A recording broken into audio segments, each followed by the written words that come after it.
Et Alex, Ciao Noé, comment vas-tu? ça va et toi? La forme bien? Bah là je suis choqué. Alors, qu'est-ce que t'en penses? Bah en réalité là, beaucoup mieux qu'en photo. Beaucoup mieux qu'en Je photo. suis content que ça te plaise. J'ai eu tort de pas être là pour l'événement. Il était comment d'ailleurs? L'événement a été fantastique. Ah, On a eu plus de 1000 personnes 1000 qui sont personnes. venues. Et le but était donc d'offrir en fait un impact que les gens n'aient jamais vu, en tout cas sur Genève, à faire l'alliance des deux passions de l'art et de l'automobile. Avec une petite touche américaine. Et exactement, sur Genève. Une grosse touche même, on peut dire. Là, pour le coup, il faut le dire. Et c'était donc la live performance d'Alec Monopoly sur le véhicule. Devant Incroyable. tout le monde. Ouais. Ça a fait le tour des réseaux, clairement. Et donc, côté conducteur, c'est peint. Alors voilà, lui, il a fait la peinture pour donner l'importance de la personne qui conduit d'être là. Et ensuite, les tags Sont, de tous les côtés. Ok. Oh là là, elle est incroyable. Elle est incroyable. Tu me montres l'intérieur? Avec grand plaisir. Go.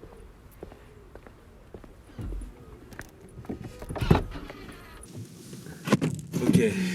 Ça y est. Donc on à l'intérieur de la bête. De la bête. Comment tu l'as configuré?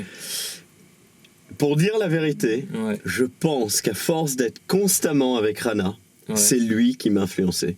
Être tout le temps avec ses voitures jaunes. Franchement, le combo jaune et noir est quand même. Franchement, je lui dois. Voilà. Tu lui dois. Cette configuration est en hommage à Rana. Voilà, il faut le dire. Incroyable. Il y a du carbone absolument partout. Je l'ai pris extérieur et intérieur au complet. Moi j'adore, je suis un grand fan de carbone, donc c'était très important qu'il y en ait absolument partout.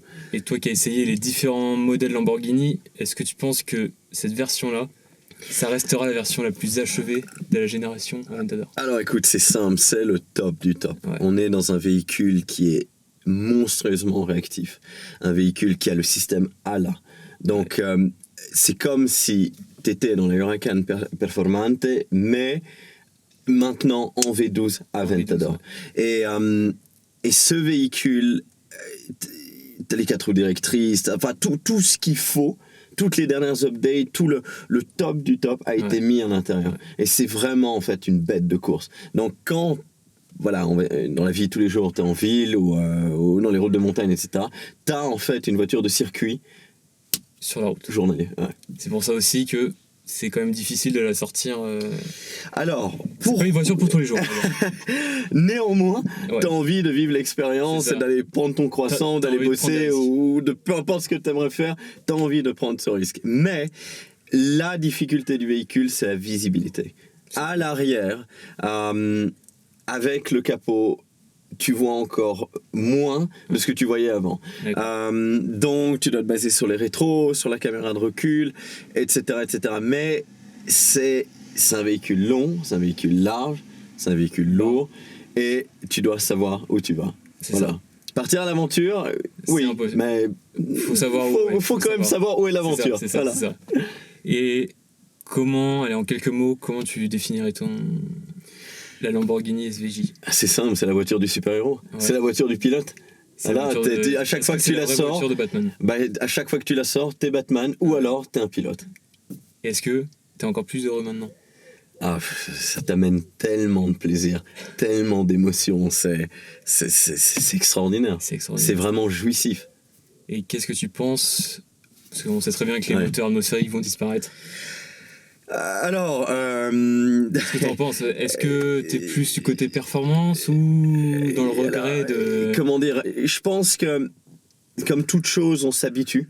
Donc viendra un moment que ça sera normal.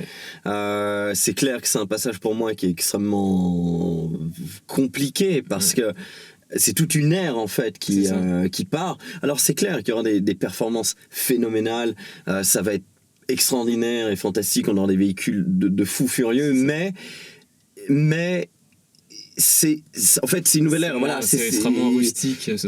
Mais non, ça va devenir du old school presque. Et le bruit, tout, en fait, toute cette sensation. Après, il faudra voir, attention, faudra voir. Pour l'instant, pour moi, c'est difficile, mais l'hybride, je vais accepter l'hybride plus que du full électrique. Full turbo. Pour l'instant. Okay. Et du coup, avec tout ce que tu as fait dessus, est-ce que t'es fin prêt pour le Cardone Coffee? Écoute, je suis prêt et ça va être le 29 juin, voilà. Et ça va être un plaisir de pouvoir partager en fait la peinture, les tags et tout, que les gens puissent voir le véhicule comme ça. Ouais, qu'ils se rendent compte un peu. Parce qu'encore beaucoup n'ont pas eu la chance de le voir.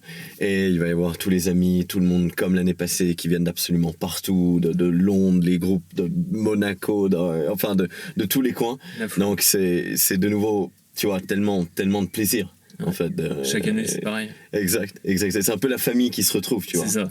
Mais là, écoute, est-ce que t'es prêt à enflammer le bitume? Je crois, j'ai jamais été aussi prêt. On y va? Go. Allez hop, je démarre.